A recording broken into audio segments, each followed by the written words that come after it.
Welcome to experiment number 2. In the last experiment, that is experiment number 1, we have already familiarized with you the operations and functions of DSO and the function generator. In this experiment, we are going to familiarize some more functions and some more operations of DSO, starting first with the function keys. Last time, as we have explained to you all, that we have 5 function keys which are mentioned from F1 and going to the bottom till F5. So these are function keys F1, F2, F3, F4 and F5. These function keys are used to choose various functions which I will show you a bit later. Now moving on to the second button, that is the cursor button. I will familiarize more with the cursor button, what function it does. This is the cursor button, just right of the variable knob. The cursor button is used to basically measure vertical and horizontal measurements through either the vertical axis or the horizontal axis. Right now we are able to see 2 vertical axes so that we can measure horizontal time division axis with this. So to select any of the lines or to move or vary the lines, we use this variable knob to move it left or right.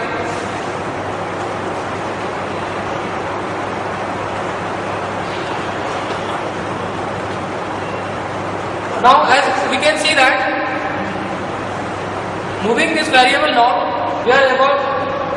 we can shift this vertical line to the right or left as desired. Now if you want to move this second line, this second vertical line to left or right, you just have to select this X2. Here at the display there are 2 segments, X1 and X2. Respectively, X1 is for this first line and X2 is for this second line. As soon as we select this X2, the second line comes in a continuous way and the first, which is not selected, is in a dotted fashion. Now again moving this variable knob, we can see that we are able to move this vertical line to left or right. Now suppose we want to measure the time between the peak to peak of this waveform.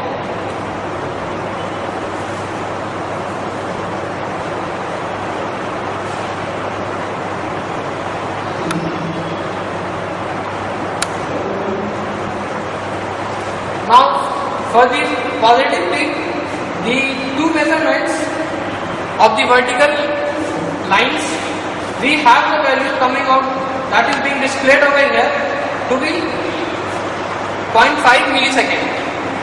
That gives the time between for the positive cycle. Similarly for the negative cycle, if you want to calculate the time, we can have to move this line for which we want to calculate.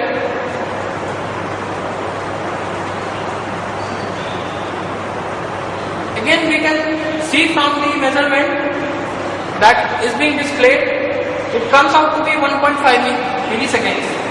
So moving the lines, we can measure the values on the x-axis. Similarly, if you want to measure the values on y-axis, that is, if you want to measure for vertical axis, the amplitude axis, we again have to select this xy knob, which is being displayed over here, xy. Selecting this xy, we can now measure for the vertical axis, that is the amplitude axis. Again, since if you want to move the first line above or bottom, we again have to select this y1. Again we can shift this line top or bottom with this variable knob. Like if you want to measure the peak to peak amplitude. So the first line has been shifted to the peak of the positive cycle, and the second line, that is the Y2, can be shifted to the negative peak.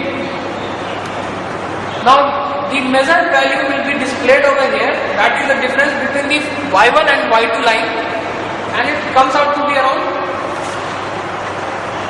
4.8 value, roughly 5 volt.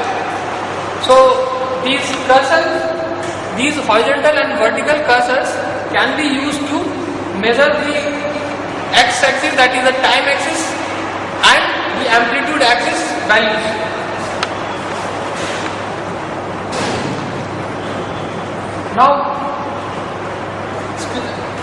Now moving on to these functions buttons,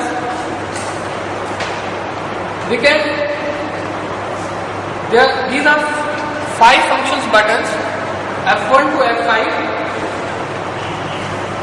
but we can measure up to 19 functions with these functions buttons,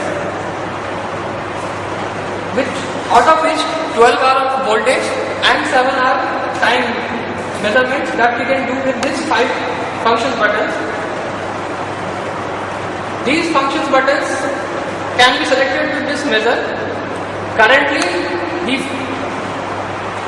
the measurements with these 5 functions are displayed, or these 5 function buttons are used to measure, are displayed over here.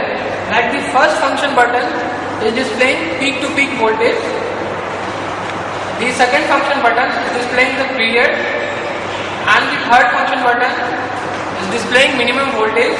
The fourth function button is displaying duty cycle, and again the fifth peak to peak voltage.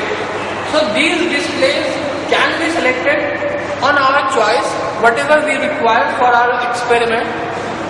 Like if you want to select for F2,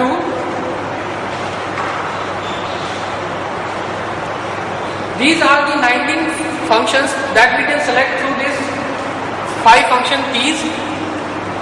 The 12 voltage and the 7 time measurements are displayed over here. Out of these which we require, we just have to select any of these by moving this variable knob to that measurement value. For example, if we want to measure the average value, we just have to shift it to the average and press this previous menu.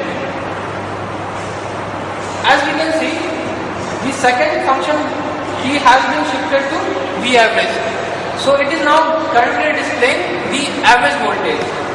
Similarly, for the second or the third button, if you want to select any other function, so out of these 19 function measurements, we again select any of that which we require. For example, from the time measurements, if you want the rise time, so again we select it and then press the previous menu button, and you can see for the third function we are getting the rise time measurement at the third function key.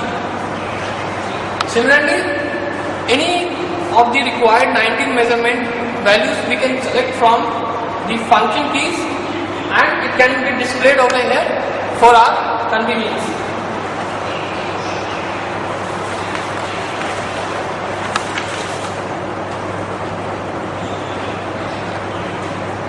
Now, one of the very important key of this DSO is the help key.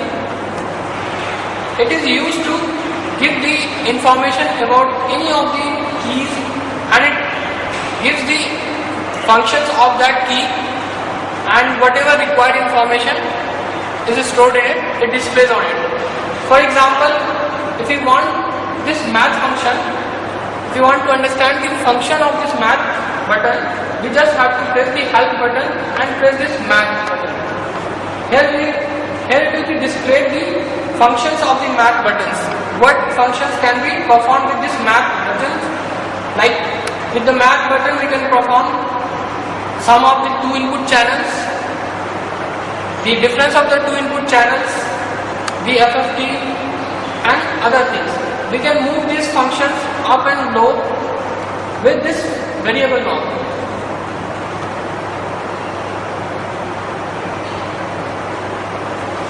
For other button like cursor, again we can get from the help button what exactly the function is of the cursor button.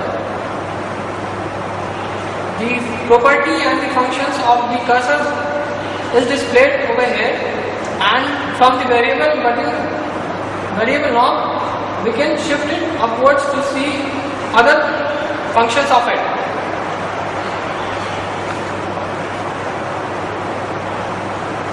Now to get out of this help segment, we again have to press this help button. So we come back to this original screen. Now the part of the experiment that we are going to show first is the generation of a 500 Hz square wave, that is a asymmetric square wave from the function generator.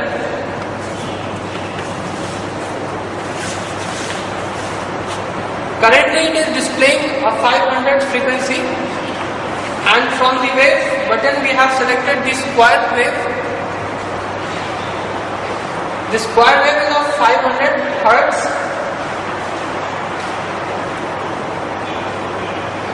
Now we have to change its duty cycle. So using this shift and this duty, we can change its duty cycle as we require it.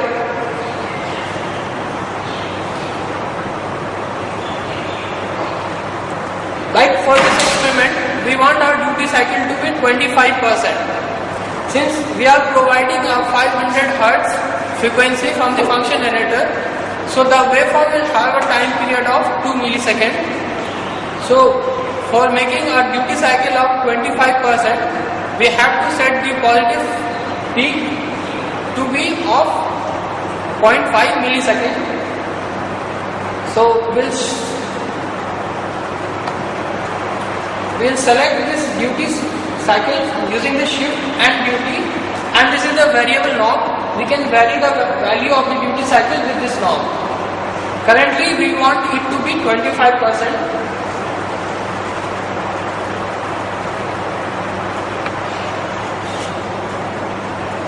Now as we can see on the DSO, the square wave is a symmetrical square wave having peak volt of 5 volt peak to peak and a duty cycle of 25%, that is being displayed over here, 25%. And the peak, positive peak, is having a 25%, that is 0.5 millisecond and the negative cycle is having 1.5 millisecond time. We can measure these values from the cursor.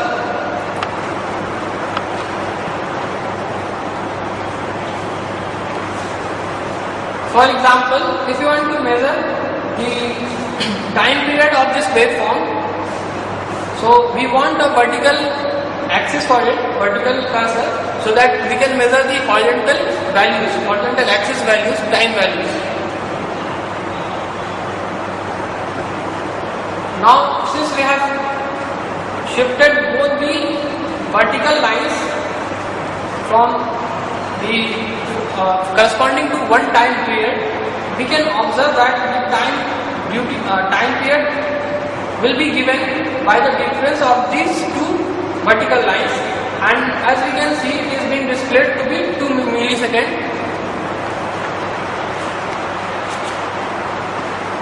Since we are providing a wave of 500 Hz. Now if you want to calculate the positive peak time, again we can select this X1, and we can shift this line to here. Again Again, the difference between these two vertical lines will display the time of this positive cycle, which is roughly around 0.5 millisecond. And for the negative cycle, we can measure for the negative cycle by moving this vertical line.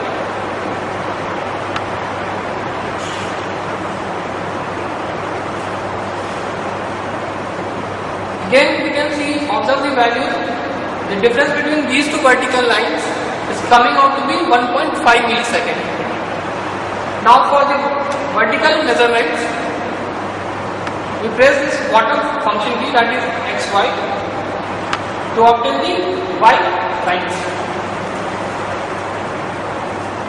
Now, for example, if you want to measure peak to peak voltage, you just have to bring it peak over here, and roughly the value is around 5 volt. That voltage we are supplying from the function generator. Now, the B part of this experiment is to provide an offset from the function generator using this offset knob.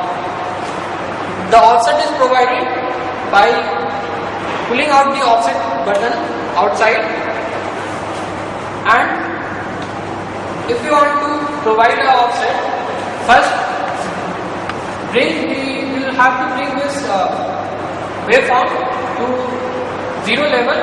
The negative peak will be at 0 level and the positive peak will be at 5 volt. And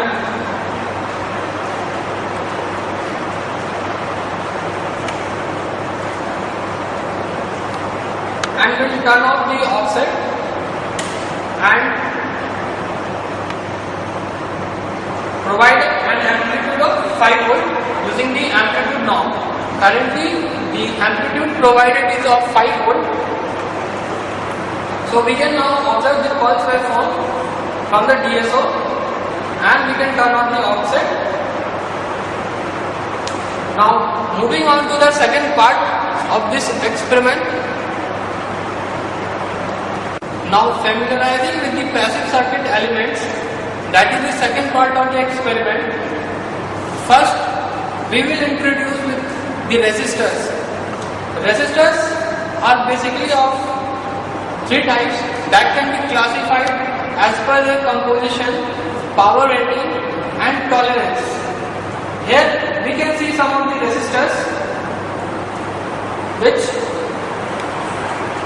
are of different compositions or of different tolerance or power rating.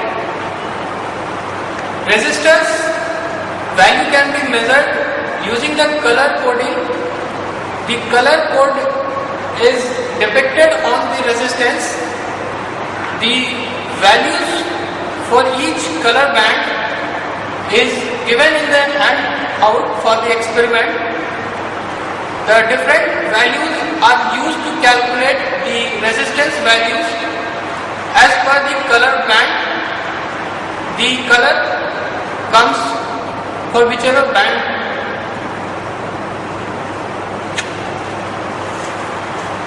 Now, the second passive circuit or the device, that is the capacitor. The capacitor is also of some various types like electrolytic, polyester, paper, mica, ceramic, etc. The values of the capacitors generally vary from some picofarad to microfarad. On some capacitors, the values are also depicted for the capacitance. For example, if mentioned 104 on a capacitor, that means that it has a capacitance of 10 into 10 to the power 4 picofarad. In this board, we can see some of the capacitors. Ceramic, mica, electrolytic and other types. Now moving for the third passive device, that is the inductor. Inductors are also of various types which depends on its bonding of the inductor, like a single wounded, multiple wounded and honeycomb inductors. Now on this board the inductors are shown over here. Some of the types of the inductors we can see from this board.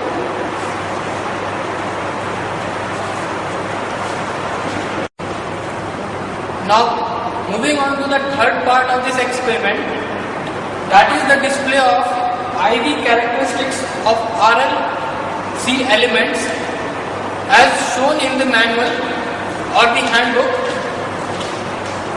The circuit, we have tried to construct the same circuit in this breadboard.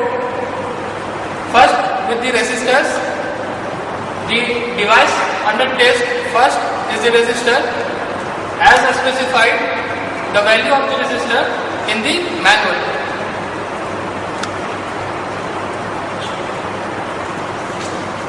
Now we are providing a waveform, sinusoidal waveform of frequency 1 kHz from the function generator of a voltage of 5 volt peak to peak.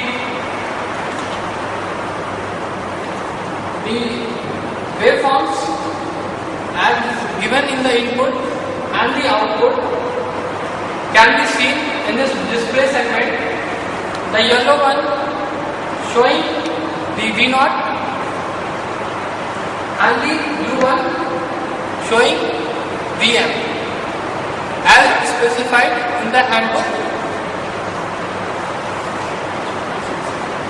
Now by changing the values of the frequency, whether or not there is a change in the output waveforms, we can observe that. Now moving from the changing the device under test from resistors to the capacitors.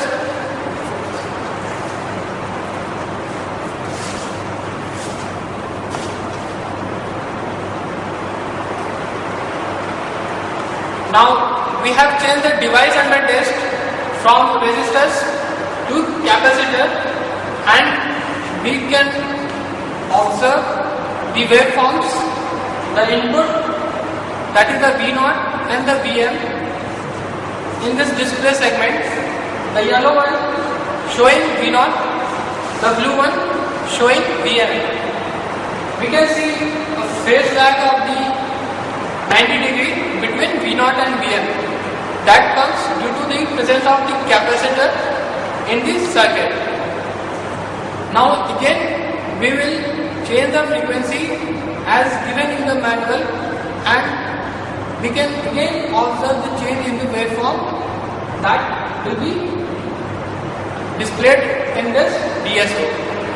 Now again changing the DUT from capacitor to inductor. The DUT is the device under test. We have now changed it to inductor. The device under test has been changed from capacitor to inductor as shown over here. The resistance value has also been changed as depicted and given in the manual. Now we can observe the waveforms on the DSO. The yellow one showing the V0, the blue one showing the VM.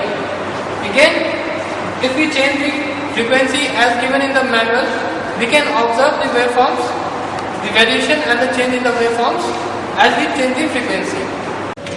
Okay, coming to the last part of the experiment, that is the IV characteristics of RLC elements. We will observe it on the DSO. Now we are providing a 50 Hz waveform from the function generator. The signal has a 5 volt peak amplitude, and the circuit that we have made on the breadboard is the same that has been shown in the manual. Now we are performing it, and the observations of the waveform is seen on the DSO. The yellow one showing V0, the blue one showing VM. Now, since the device under test for this part is the resistance, hence the V0 and VM are in phase, and we are going to observe the XY plot of the IV characteristics of the resistance circuit. Now we can select the XY by selecting this menu and selecting this XY knob. Here we are able to observe the IV characteristics for a resistance circuit, that is the device under test. Now similarly we can perform for other frequency ranges as mentioned in the manual and other resistance values. Now changing the device under test to capacitor.